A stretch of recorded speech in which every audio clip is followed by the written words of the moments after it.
Mumbai to Pune प्रवास करताना आमची गाडी चहा पिण्यासाठी थांबली होती. गाडीतले सगळे प्रवासी चहा पित होते.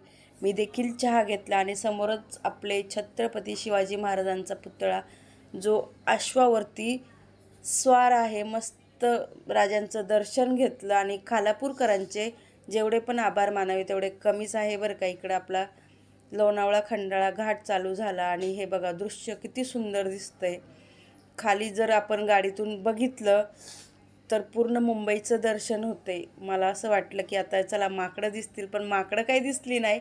माकडांच्या ऐवजी माणसं आणि गाड्याच दिसत होत्या. माकडांनी आज रविवारची सुट्टी घेतली होती वाटतं. इकडं पर्यटक बघा, घाटामध्ये गर्दी, मस्तपैकी फोटोशूट चालू होते त्यांचे. काही बाईक रायडर्स होते. आज संडे असल्यामुळे एवढी काही गर्दी नव्हती. संध्याकाळी नक्की गर्दी होईल. आणि त्यात आज भारत पाकिस्तान मॅच होती, त्याच्यामुळं गर्दीचा तर मला असं वाटतं प्रश्न नाहीच आहे.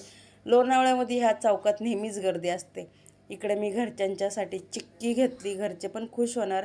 आणि फायनली माझ्या माहेरी पोचले. ज्ञानेश्वर महाराजांची समाधी इंद्रायणी काठी.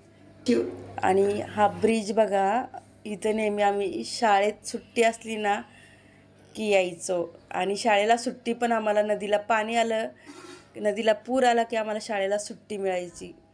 इथं छत्रपती शिवाजी महाराजांची मूर्ती घेतली मी माझ्या मैत्रिणीला गिफ्ट देण्यासाठी. आणि ते गिफ्ट बघून तिला आनंद होतो की नाही ते बघायचं होतं मला. आणि मूर्ती पाहून तिच्या तोंडातून आपसुकच निघालं. तिच्या काय सगळ्यांच्याच तोंडातून आपसुक निघतं छत्रपती शिवाजी महाराज की जय. मूर्ती पाहून तिला खरंच आनंद झाला बरं का.